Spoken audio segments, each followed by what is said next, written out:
environmental purposes that you cite. Is that attributable to more diversions upstream? And if so, is there any particular factor, such as the increase of grape growing region, or is it drought related?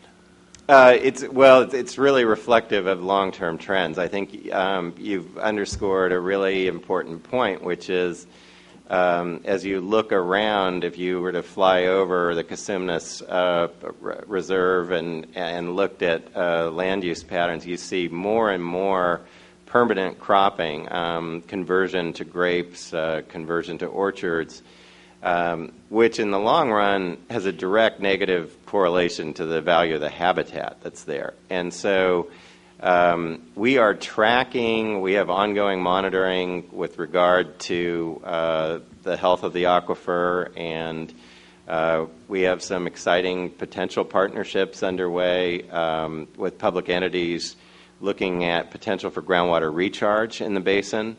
But if you look even further up the Cosumnes, I mean, you've got a small boomlet of wineries on the upper Cosumnes in El Dorado and Amador counties, and so it's hard to look at our part of the basin in isolation, but we are trying through a series of partnerships and potentially exciting ones, especially I think the opportunity for groundwater recharge there, to try to do things completely differently there, and to hopefully turn around that basin. But I think we're struggling with this continued conversion to permanent crops that really surrounds the preserve now. So it's a great question and an ongoing challenge for us.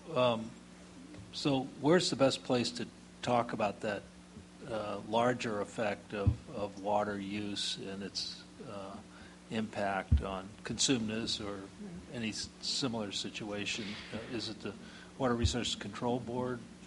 I think we are having that conversation at multiple levels. Certainly with the Department of Water Resources, with the Water Board.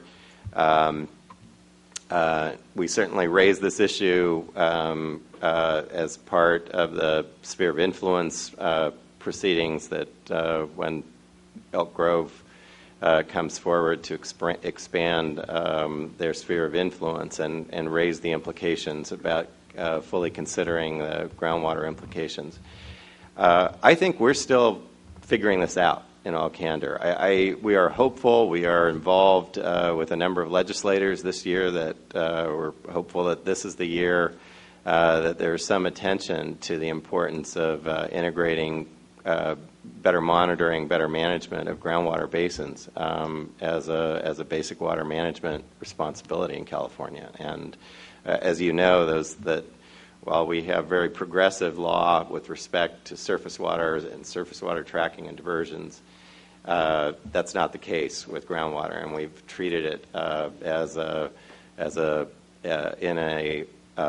in a poorly defined and abstract way as a separate resource somehow, and it's clearly having the Cosumnes is one of the perhaps the best models of perennial streams that have whose character has been dramatically altered by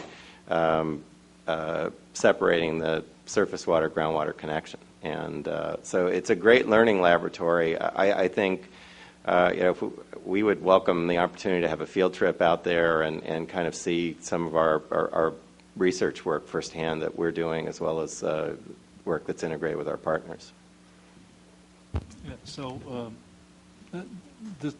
this might be a laboratory to look at how some of those various considerations of water usage and environmental enhancement in the Delta come together, and sometimes they're in conflict. So, either through the implementation committee or elsewhere, perhaps we could revisit and take Jay's offer of a tour.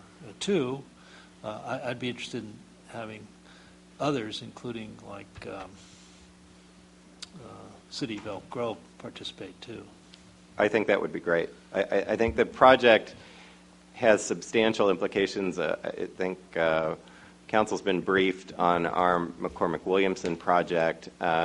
You could apply the same set of concerns that I've outlined with respect to Casumnas and what we've learned with regard to the Oneto-Dernier project, which is about half the scale of the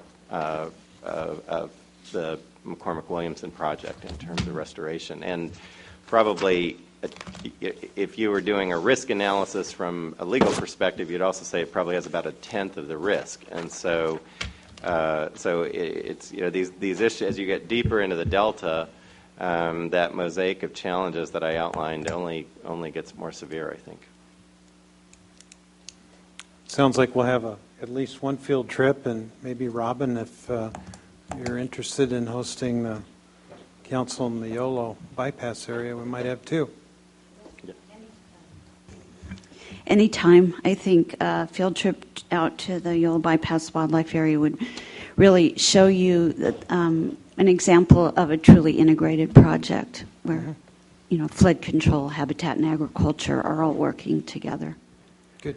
I have one question of Sarge, and that is, given the success that you've had in collating a lot of data collection, finding overlap areas, streamlining things, and presenting that data in a usable form, have you learned anything through that process that you would advise us as a council responsible for implementing a Delta plan?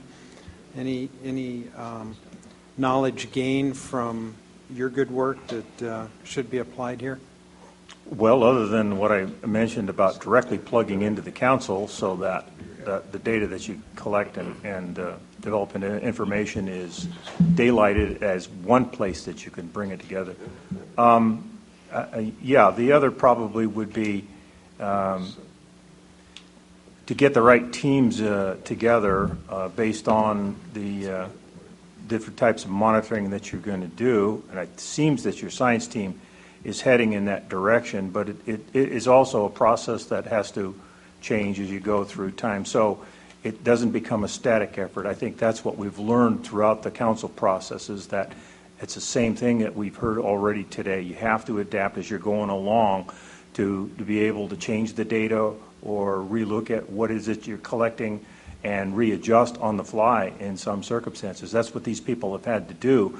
They found out that some of the protocols and some of the things that they were doing in the past didn't work as they developed the work group. So it's constantly learning as you go along is the best lesson that anybody could give you. Okay, thanks. Bill? Jay, which permitting processes are you having trouble with now? You mentioned the air quality. I mean, where is that stuck on consumers? Well, I think from our perspective, it's the scientific background reporting for information that we didn't readily have available before. So in many cases, required by whom? Required by the county. Pardon? Required by the county. Okay. So, this is Sacramento County. Yeah. Okay.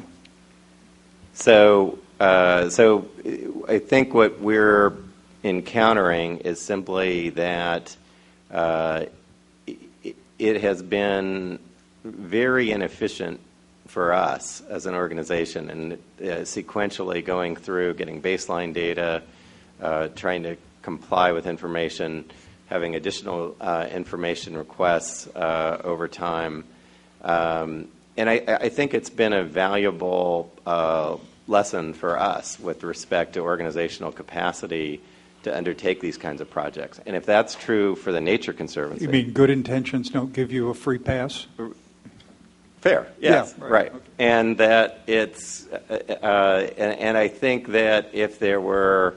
if you were asking me for ideas and how do we begin to attack this, I think that if there were some ability for the state to fund an ombudsman or a facilitator for permitting to work with these agencies that I think would have the ability to kind of consolidate the individual permitting steps, as well as to bring, I think, a higher level of attention to these projects at the local level earlier in the process, by which there may be hopefully an earlier buy-in in the final project design. That would be helpful. So I think that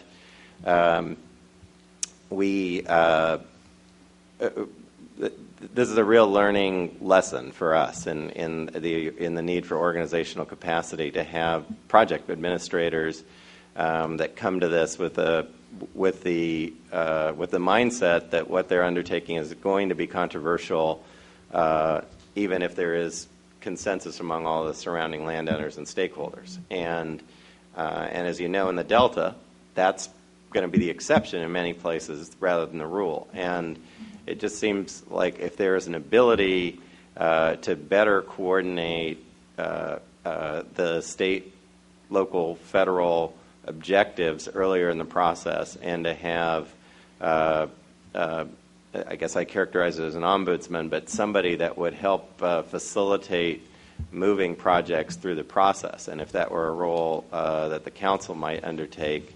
But you would be asking a state agency to somehow nudge local agencies to move faster in this case. Yes. They don't like that. Yeah. Unless they want us to nudge state agencies to move faster on county Yeah. request. They like that. Yeah. I will say we've had some success looking up the Sacramento River and working with both federal and state agencies on restoration projects that are generally in the realm of multi-benefit, that have some flood control benefit. We know it can't be detrimental to flood protection when we undertake habitat projects. And so even in the worst case scenario, it's flood neutral.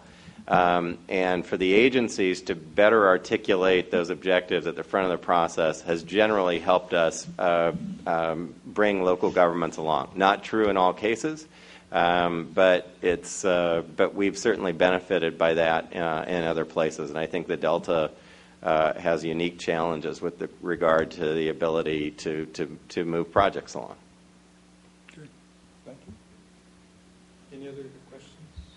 Any other questions? Peter. Yeah, thank you, Mr. Chairman. Just to add your point of information, Sarge, I thought that was a really good presentation of where you're at right now. And if I could just add to that, a couple of the points you made, your sustainability, where the resources come. Clearly, this is a huge service to the people of California, to scientists, to agencies. And one of the two summits which we're helping to put on, of course, is the Data Management Summit in June, which is co-sponsored with the Water Quality Monitoring Council. So this is looking at everything from sustainability to how do you manage these systems in the era of big data. And so Rainer is sort of leading that from our effort. Val Connor, who's here, of course, Sarge, several of your folks are involved in that. So I thought I would just pass that out to the council, and so you know that's coming later in the spring. Good. Any other comments or questions? Then Keith, any final comments? All right, then our appreciation and thanks to each of the panelists. Thank you for your presentations, and it's an example of cooperation out in the field, and we like hearing those examples. So, thank you.